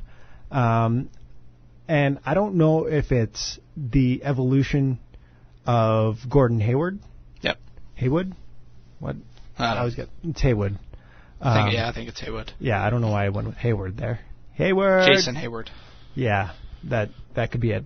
I don't know if it's him or the signing of Joe Johnson. Oh, yeah, another Brooklyn guy from that Raptors series, right? And that was such a sleeper signing, free agency. Because when he went to Utah in the offseason... It is Hayward, by the way. Is it Hayward? Yep. Ah, man, that always confuses me. Hayward. Anyways, when Joe Johnson signed there in the summer, everyone was just like, why is he choosing Utah? Yeah. And even his press photos coming in is just like, this guy doesn't look like he wants to be there. But now everyone's kind of like, Joe Johnson's the guy right now. Yeah, he's just one of those wily vets that gets the job done, right? Yeah, and then you have Rudy Gobert down low playing center, and everyone knew that he was going to be a force all throughout the season. He got hurt at the end of last year, so they didn't really push deep into the playoffs as well as I think that they were expecting to. But now they're sitting fourth. They're ahead of L.A. The Clippers, not the Lakers. No, yeah, Lakers. Ooh. It's not good, eh? No, it's really not. Yeah. But now that Perella is back after his short break... Thanks for not recording. Yeah, you're welcome. We had some really good conversation there, but it's not there. Well, if you miss any of the show like I just did, make sure to check us out on YouTube at 3on1 Sports, where we put the podcasts and the shows, whatever you want to call what this is, either a podcast or a radio show. It's both. We put it on YouTube as well as other video. Jeez, Party Pooper over here. We had a really good conversation. He's like, oh, you're not recording. Well, you didn't. I know. And now I'm going to lose marks. Whoopee. It's okay. It's only your fault. Yeah. But yeah, I think Utah could be the sleeper team in the playoffs right now. You know, going into the West. I think they could go into the Western Final this year. Really? As a sleeper pick. I mean, it's hard to bet against them, but I mean, going up against Golden State or San Antonio, even a Houston, I don't know. Exactly, but they might face them maybe in the semis, but probably most likely in the Western Final. Yeah. You know? Again, I'm just excited for playoffs for any, hockey and basketball or just... Yeah.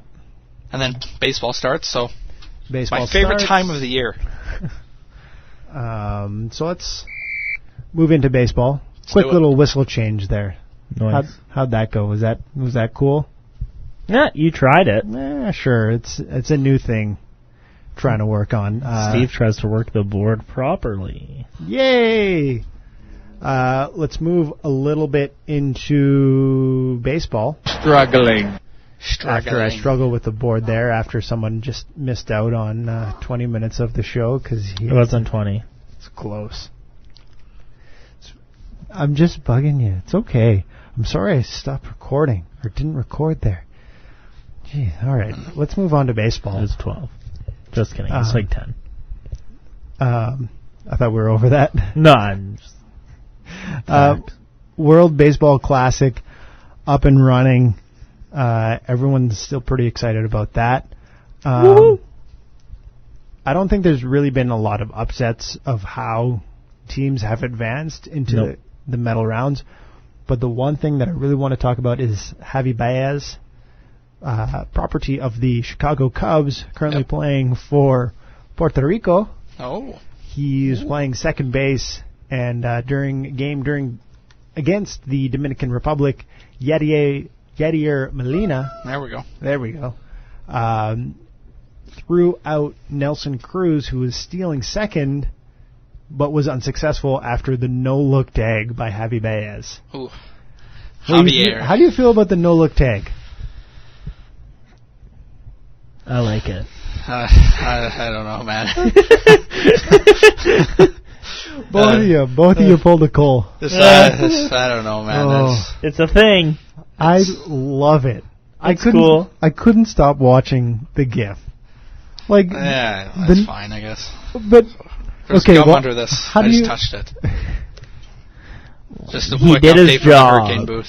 Yay, he did his job. Let's watch a GIF of him doing his job. No, but it's not even that. It's easy there, Krieg monster over there.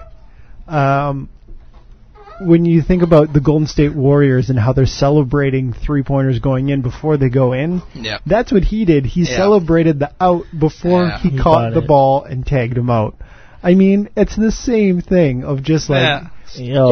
but it's the cockiness and arrogance do that of it. A lot. Starting last year. Not really. Remember how they won the World Series by celebrating before he caught it a little bit and then just threw the ball in his pocket? No, he was just smiling when he was fielding the ground ball. He did a little hopper there.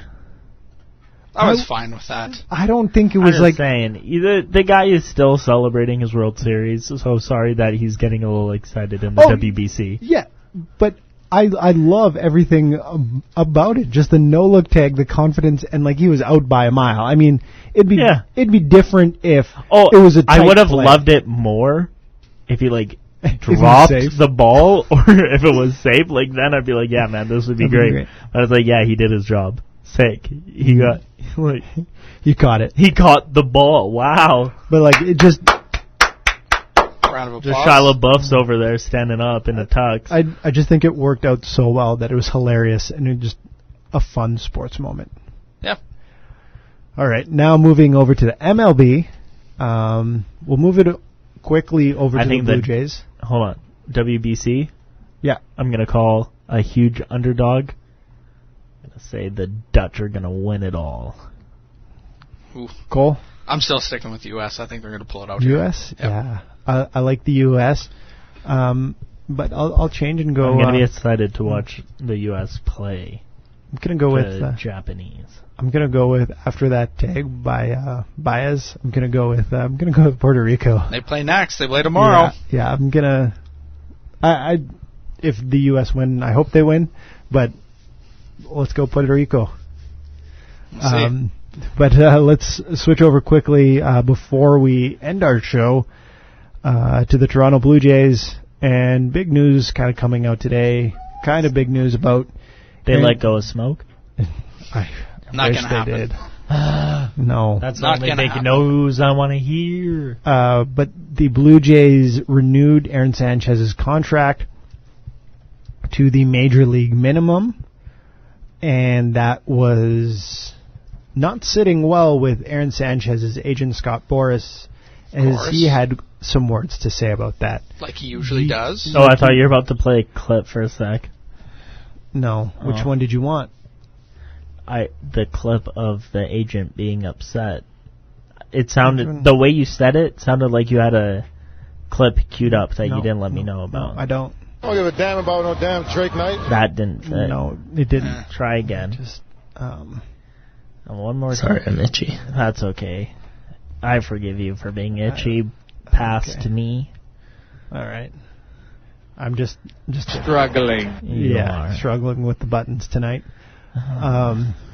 So the Blue Jays kind of offered him a raise, but what it sounds like is that he didn't accept it, and then they just gave him the major league minimum. Yep. And then his agent was really upset about it. So where do you kind of see this kind of panning out? Not this year, but that's next what you year get for not accepting the raise. Little Edwin situation right there. But at the same time, it's like you're a young player. Yeah, and you can't go anywhere else unless you're traded. Yeah, so you got to take it, like if you want to play. Yeah, I mean you're not going. Yeah, you were the ERA leader in the American League last year. Prove it again. Yeah, prove it again. Season. Like your resume isn't that long. No, especially as a starter.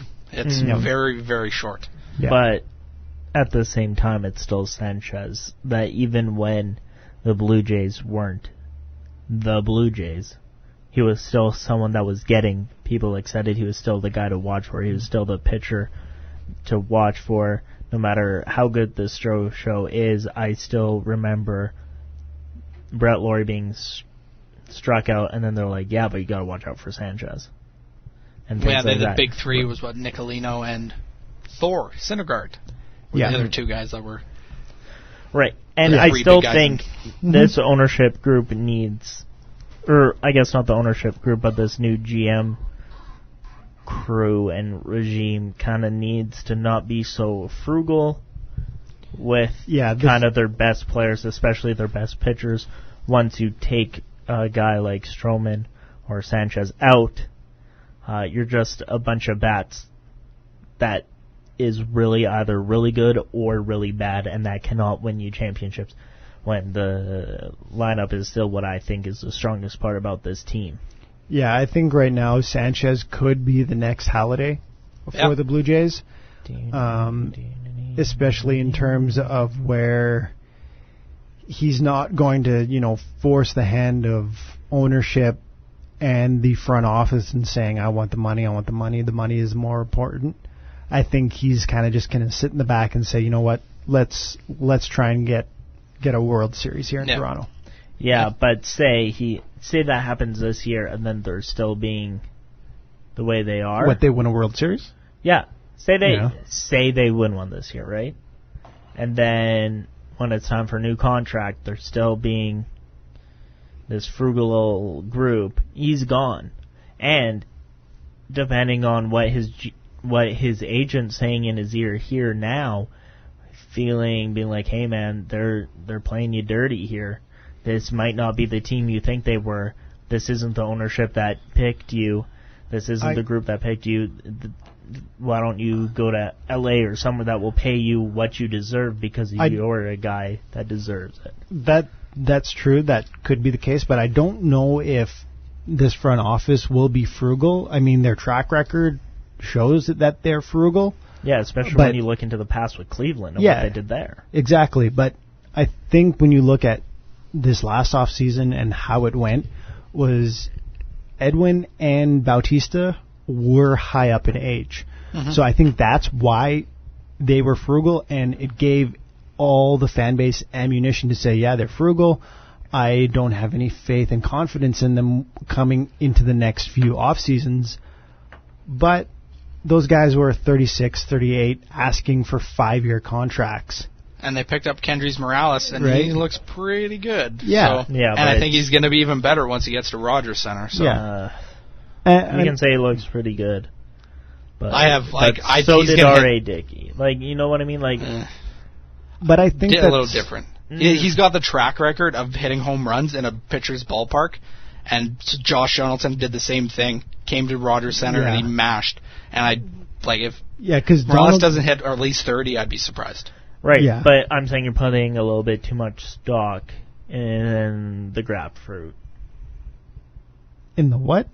Grapefruit.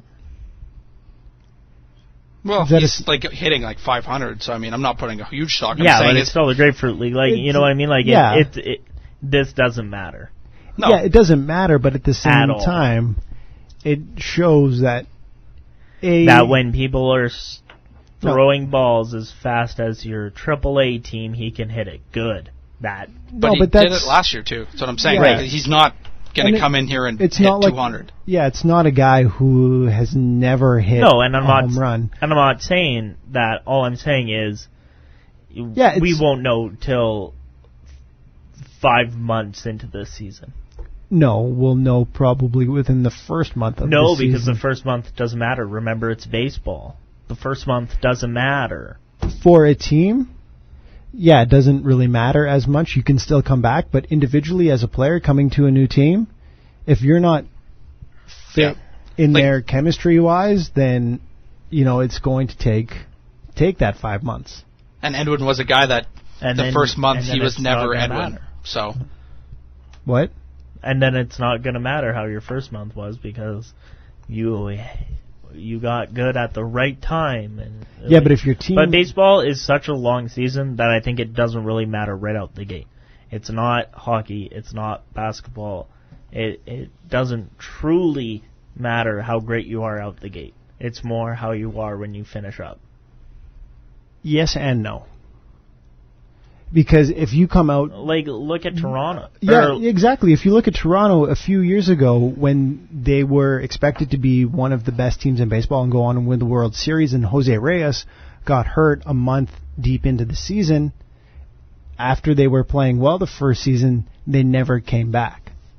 Sorry, what I meant to say was look at New York last year, who wasn't that good. Then all of a sudden they brought up a bunch of kids in the really back half of the season, and they pushed really hard for a spot. So if they brought those kids up a month sooner, they probably would have made that spot. They could have, potentially. Yeah. So I'm saying baseball is such a long season. Spring training doesn't count for bull, and neither does the first month, really. That's all I'm saying. But it still shows a lot that he is hitting well. Yes, against AAA pitchers or really cold 3-4 guys. Once the first 3 innings are done, all the guys that are actually going to be on the lineup when it comes to pitching, they're gone. Stroman started a game. Yeah. And then by the 5th inning, he was taking selfies of him at the golf course. I'm not saying that everything hangs on preseason baseball. You're not going to say that he's going to be hitting 500 throughout the regular season because he's hitting 400 right now. He's comfortable right now with a new organization, so that should translate well going into the regular season. As it's just like any preseason. If you have a good preseason, it more often than not translates into a good regular season, right? Especially if you're a new addition to a team, right? Because when you come into a new team... But baseball's not a true team sport. It's a lot of individuals. Yeah, sure, if you're not playing... if you're not a good individual, you will be plucked from this team. Baseball is more about swagger. It's not like hockey. Really? Yeah, man. If you look at it, if you believe you can hit, you'll hit. It doesn't matter how the rest of the team's going. You can still hit the dingers if you have the confidence in it. It's a lot of one-on-one. The way I see baseball, it's a lot of one-on-one, big attitudes in a room. Hope they don't punch each other in the dugout. I would totally disagree with that. Yeah. I feel like basketball is the one sport that's more of a one-man sport. No. You can win with one person. Yeah. Baseball, you can't. But baseball's a bunch of individuals. You look at the most important position is the guy by himself on the mound all the time. And then you just have a guy that can hit really well. If you have a good individual But the guy pitching isn't calling the pitches. The guy behind the plate is. It doesn't matter if you can get anyone to call the play. You can have a robot call the play as long as the guy can throw the ball well. It's all about throwing the ball well, and it's all about, there's still individuals, man. It's not a true team sport, rah, Rasputin, and you're going out. No. Yeah, it's not. Compared to, look at hockey. That is a true team sport. It's a bunch of guys. It's all on the locker room. It's all on the bench. It's everyone has to be firing or you lose. It's the same as baseball. No. Yeah. No. Well, one guy can come out and be really good, and the next guy can be really bad. Yeah. Sure. You could have Edwin, like if you look at the Jays last year, you could have Edwin come up to the plate. They walk him, and then Bautista could come up to the plate. It's not a chemistry thing. Like I'm not seeing it as a team chemistry momentum thing. It's momentum from how you did last game to the next game when it comes to all the series. I'll explain more off air because we're out of time. If you look at the clock. Yeah, we're way over time. We're going to go right till 10:30. Oh, okay. I'm not going to end this show right at 10:20. Who cares? Started late, end late. Yeah, might as well. Later. Yeah. Then we start. Yep. Then we always do. Oh, okay. Oh, Ray will probably give me a stern talking too, but. Mm-hmm. So you can go further, but it's I just to me, I don't see it as a true team sport. That doesn't make any sense to me because I see it a lot more like wrestling, where you're a team and the points and what you do counts for the team, but at the end of the day, it's still a one-on-one and what you do to affect the other. But okay, when you look at it, you can't really say baseball is a one-on-one sport because because it's you versus the pitcher. It's you at bat versus you as a pitcher. But if you ground out to shortstop, the shortstop has to throw it to first base. So you still need to rely on your teammates in order to win games. But the most important part, like it's not one-on-one because a pitcher and a catcher have to work together and have that team chemistry because, if a pitcher says, I'm throwing fastball all the time, that's the only pitch that I know, there's going to be 100 home runs in a game, right? Where they have to have a chemistry and be a team in themselves, pitcher-catcher, in order for them to, because baseball is like a chess game, essentially, where you have to kind of play, one step ahead of the batter, right? And like Cole said, if a batter hits the ball out into left field, the pitcher is not going out there to catch that ball. Yeah.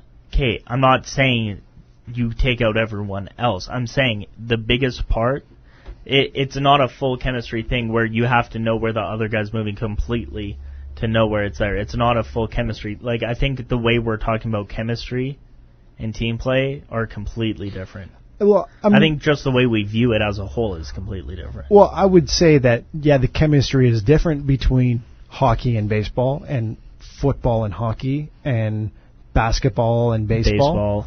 But everything is different in terms of chemistry, but but I think between Steve Zito and Matthew Perreault, the way that we view chemistry in sport and on teams are just different, so we're not going to agree on this. Okay, but then when you say that baseball is not a team sport is a false statement. No, because what I'm saying is it's all about confidence. It's not about the individual guy at that moment. Right? It's not about the team at that moment. If everyone... So look at the Jays in the cold spot. Right? It was Donaldson wasn't confident, Jose wasn't confident, and Edwin wasn't confident. So they, as individuals, were not confident, so they weren't swinging the bats. They weren't scoring the goals. They weren't doing well. The team wasn't doing well because this individual, like Donaldson, when he doesn't hit, they don't really win. Okay, but you can say the same thing about hockey. If you look at the Calgary Flames, when Gaudreau isn't playing well, if Monahan isn't playing well, if Giordano isn't playing well, if Elliott isn't playing well, if they're individually not playing well... They still won without them playing well. Yeah, and the Blue Jays have still... Yeah, the Blue Jays have still won when their hot guys, their main guys, like Donaldson and Encarnacion and Bautista, with baseball, when you're not doing well, you're not doing well forever. Like, it takes... No. Yes. I feel like you can snap out of a... Yeah, but it's the same with baseball. hockey. It's the same with hockey. If those guys aren't playing well, they'll win a couple games, but they're not going to go on the same hot streak as they would if their main guys were playing well. They wouldn't go on it. They wouldn't go on a 10-game win streak if Monahan and Gaudreau and all those guys were playing at their poorest, right? if all of their if their third line and fourth line were playing their best game, they probably wouldn't go on a 10-game win streak. Just like the Toronto Blue Jays. What do you mean? They went on like a 6-game win streak without Gaudreau and Monahan playing well. Okay, and same with the Blue Jays. And Elliott was El Toro Poo-Poo. Yeah, and there have been many games where the Blue Jays go on a 4-game win streak and Martin isn't hitting well. Tulowitzki isn't hitting well. Batista was pretty bad for most of the year last year. Yeah. Donaldson was really slow last year compared to his year before that. Encarnacion was the only really good guy last year that had the most consistent season. And he was still slow in the first month, like usual. So. And, I agree that, chemistry, you and I may have a same or a different view in terms of chemistry, but to say that baseball is an individual sport, I would completely... saying it's more individual. I'm saying it's more one-on-one battles than anything else, and it doesn't truly... I would, again, totally disagree with you on that it's a one-on-one battle. I mean, when, the pitcher throws and the batter has to hit, that's a one-on-one battle between and that's batter and the pitcher. Sport. But it's... Yeah, but if a guy gets on, you don't hit home runs every at-bat, so you need your teammates to hit you around, right? I understand what you're saying, where it's a one-on-one pitcher versus batter every time. I'm saying it's more of a battle of a swagger between the pitcher and the batter comparison to the swagger of a team versus a team. But that is what I'm trying to say. Okay, but then when you look at there's like an example of Crosby versus Ovechkin, right? When Pittsburgh and Washington play, it's not Pittsburgh-Washington. Yeah, that gets played, but the main focus is Crosby-Ovechkin, right? No. I don't know. That's like saying the goalies are the most important part of hockey, but it's not. No, hold on. Single you battles. may be saying that because that's how the media plays it all up and everything. But when you look at it, when you look at the sport, that's not what it is. When you look at the games, that's not what it is. Right? That's like saying when every time Chicago and Crosby plays, it's Crosby versus Taves because they're both top centers. That's not how it is. But it is always like Odor versus Stroman. No, that's never been the case. Like when they're up, it's always just them battling at that moment for as little as... But there's individual battles in every sport. But I'm saying it's a bunch of little individual battles for 9 innings. It's a bunch of those compared to a blip in a 60-minute. Okay, but then if a guy comes up to the plate, Odor comes to the plate and he hits a pop fly to left field and gets out, is it a battle, or he hits a fly ball to center field, and is that a battle between Odor and Pilar? No, it's Odor beating the pitcher. How? Because he hit but he was the out. ball. But he was out. Yeah, but he still hit the ball. That's the victory. He hit the ball. He may be out, but he still knew what he was doing. He might have hit it a bit late or not strong enough. Well, then he didn't win. Yeah, so then how's that a victory? Because he hit the ball, Steven. You hit the ball. That's like giving a participation medal. You hit the ball. That's all it is. Is it not? No. That's how I'm kind of with you, Steve. It's not. I understand where Perel is coming from, where it's pitcher versus catcher and that's the batter, sport. But not really. Yes, really. So then hockey is just goalie versus goalie. They're the biggest players in the game. Or goalie versus player, and that's it. That's the individual battle. That's the shootout. If hockey was just shootouts, but if a shot hits the net, is that a win for the player? Yeah, if a goalie makes a save. It's a shot. If the goalie makes a save, then the goalie wins. Then how is it not the same thing if it's a pop fly and the catcher or the center fielder? Because that's not the battle that's happening. Yeah, it is, though. That's how you score runs, so that's the battle. We're out of time. This is a